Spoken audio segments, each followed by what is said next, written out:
Μια ιστορία που έχει δημιουργήσει με το πέρασμα των αιώνων μια ξεχωριστή γλώσσα, ξεχωριστή λογοτεχνία, ξεχωριστή αρχιτεκτονική, μουσική παράδοση.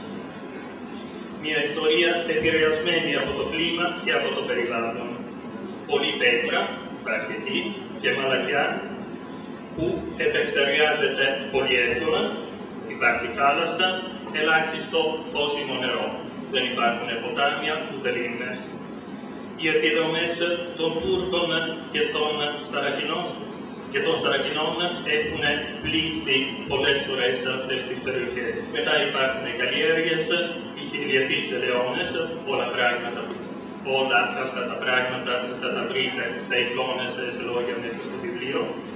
Αληθινά, φυσικά μνημεία είναι αυτά. Όλα αυτά είναι ταυτόχρονα βάση και αποτέλεσμα μιας ιστορίας που εξελίχθηκε αργά και δεν μπορεί να εξηγηθεί εν συντομία. Η έρευνα της κυρίας Φωτεινής δεν περιορίζεται στα λεγόμενα γεννόμενα χωριά. Αφορά μια περιοχή με περίπου 500 πόλεις, χωριά και οικισμούς που κατοικούνται σήμερα από περίπου 2 εκατομμύρια ανθρώπους.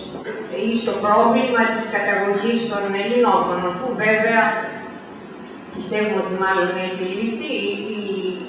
Οι Ιταλοί βέβαια, γλωσσολόγοι και ιστορικοί μιλούν για βυζαντινή προέλευση, ενώ ο μεγάλος Γερμανός γλωσσολόγος που 60 χρόνια έζησε στο Σαλέντο και στην Καλαβρία και έκανε τις έρευνές του, ο Γκέρχαρντ Ρόλτς, κατέληξε ότι είναι κατευθείαν από τους Έλληνες τους αρχαίους Έλληνες της Μεγάλης Ελλάδας, σε αδιάσπαστη συνέχεια η γλώσσα αυτή, η οποία βέβαια καλύπτει η ίδια η γλώσσα τα κενά που αφήνουν οι ιστορικές πηγές όταν διασώζει δωρικά στοιχεία, διασώζει το απαρέμφατο και άλλους τύπους αρχαϊκούς, έναν περιφραστικό υπερσυντέλικο με το έχω και με το χ αορίστου και θυμάμαι πάντα την παροιμία που λέει στην καλημέρα «Ερμάστη και κάει, καντενίκα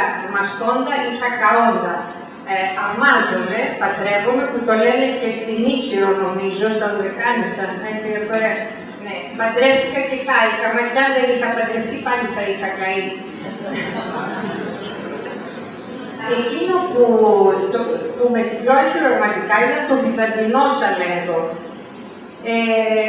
Μια Καπαδοκία βρήκα εκεί, μια Ανατολή στη Δύση,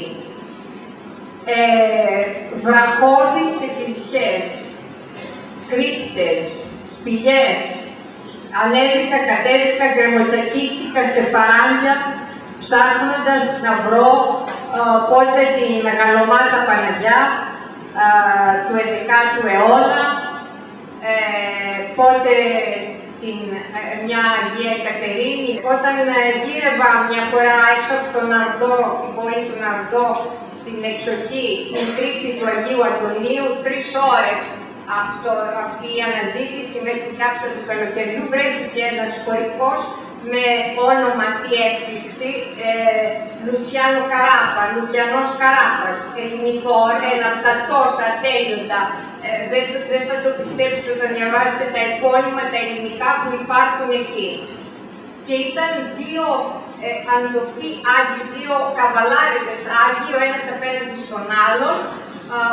Μόλις τις είδα έγινε συνειρμός και θυμήθηκα αντίστοιχες που είχα δει στην Καπαδοκία όταν πήγα πρόπερση το Πάσχα.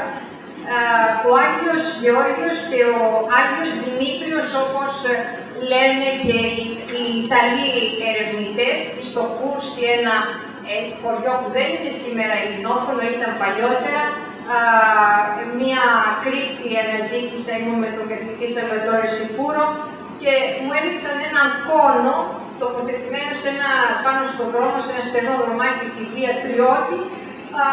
Με κόπο τραβήξαμε και αφαιρέσαμε αυτό το μεταλλικό κόνο, κατέβηκα κάτω κάθετα από μια σκαλίτσα και βρέθηκα σε σκοτάδι και μια μυρωδιά μούχλας.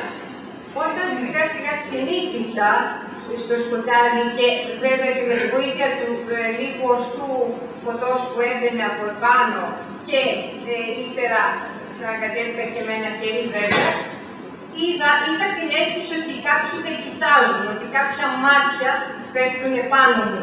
Και σιγά σιγά λοιπόν διαπίστωσα ποιοι με κοίταζαν. Ήταν ένας πανέμορφος αηδόργης πάνω στο λευκό άτι του, μια Αγία Παρασκευή με τεράστια ορθάνικτα μάτια κατευθείαν επάνω μου και ένα σωρό άλλοι Άγιοι. Αυτές οι εμπειρίες είναι μοναδικές. Αιώνες αυτοί μέσα στη σιωπή και μέσα στο σκοτάδι ένιωσα ότι περίμεναν να με δεχτούν. Οι ζημιές βέβαια, επαναλαμβάνω, που έχουν γίνει από την υγρασία είναι πάρα πολλές. Δεν ξέρω τι θα μπορούσε να γίνει. Έχουν πολλές από αυτές εγκαταλειφθεί. Αυτά τα χωριά που εκεί θέλησα να καταγράψω τους ανθρώπους, τη ζωή τους, τα σπίτια τους, τις αυλές των Μαρτάνων που διαμορφώθηκε η κοινωνική του ζωή και βέβαια τη γλώσσα αυτή, τον Γκρίκο που μιλιέται αδιάσπαστα τώρα 27 αιώνες. Δεν ξέρω τι θα γίνει όταν θα φύγουν όλοι αυτοί που είναι τώρα σε μεγάλη ηλικία. Θα μείνουν νέοι, κάποιοι βέβαια έχουν πάρει από τους μεγαλύτερους αυτή την αγάπη και προσπαθούν, αλλά η γλώσσα πια του Γκρίκο είναι μια γλώσσα μιας κοινωνίας που δεν υπάρχει πια. Αυτή η αγροτική κοινωνία που έτρωγε μπιζέλια και αυτά τα είχε και ξεραμένα σίκα, οι σικές και οι φραγκοσικές και η ελιά είναι τα βασικά χαρακτηριστικά του φυσικού περιβάλλοντος του Σαλέντο. Αυτή η κοινωνία μίλησε αυτή τη γλώσσα, τον Γκρίκο.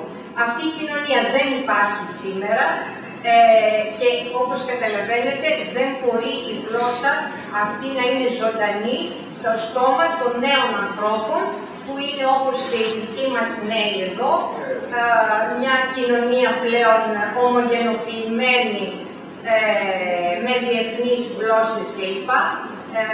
Αυτή είναι η αλήθεια. Σημασία έχει όλο αυτό το τεράστιο υλικό αυτού του πολιτισμού να διασωθεί τουλάχιστον για τη μνήμη. Αυτό το πολύ σημαντικό στοιχείο για την ύπαρξη ατόμων και λαών. Χωρίς μνήμη δεν μπορεί να υπάρξει κανείς, ούτε ατομικά, ούτε σαν έθνος, σαν λαός. Θα σας καληνυχτήσω με μια καληνύχτα.